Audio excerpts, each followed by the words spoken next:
घोटाळ्याची सुरुवात तुमच्या पीएम केअर फंडापासून झालेली आहे, तिथून झालेली आहे. त्याचा तुम्ही हिशोब देत नाही. अरे स्वच्छ असाल तर हिशोब द्याल, स्वच्छच नाही तिकडे हिशोब कसला देणार तुम्ही?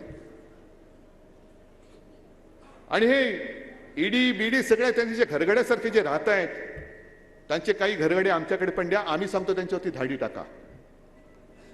आम्ही सांगतो त्यांना तिकडे जा आणि धाडी टाका.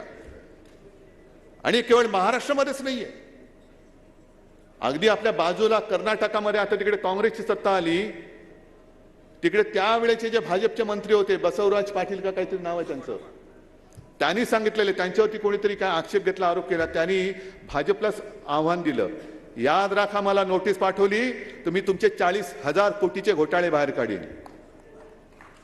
काय उखडलं तुम्ही बसवराज पाटलांचं?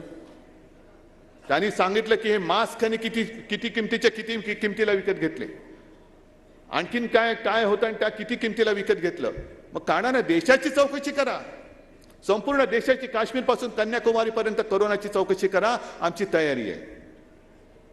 पण तुम्ही जे सिलेक्टेड चाललेले आहे की अगदी सुद्धा आता सुरतच्या याच्या बाबतीत सुद्धा कंपनी आहे, त्या कंपनीतले त्या गटात गेले, मिंदे झाले, त्यांना सोडलं, आणि जो सूरज ताठ मानेने आपल्या शिवसेनेत राहिला त्याला तुम्ही तुरुंगात टाकताय. हे सुद्धा मी जनता न्यायालयात घेणार आहे. हे जे काही यांचे बुरखे आहेत ना, ते मध्ये ते टीव्हीवरती आलं होतं, तो तोतला कोण,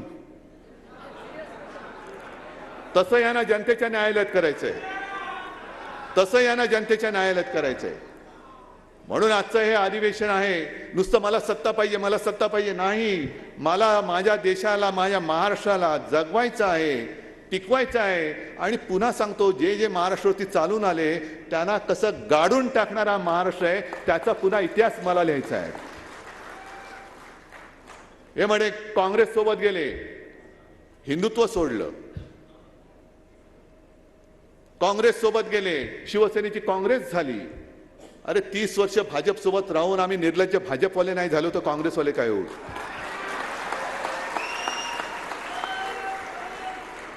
पण आज मुद्दामून, कारण मध्ये आदित्य बोलला होता ते बरोबर आहे, इतिहास उकरून जास्त काय होणार नाही, भविष्य घडवायला शिका, भविष्यात काय चाललेलं आहे.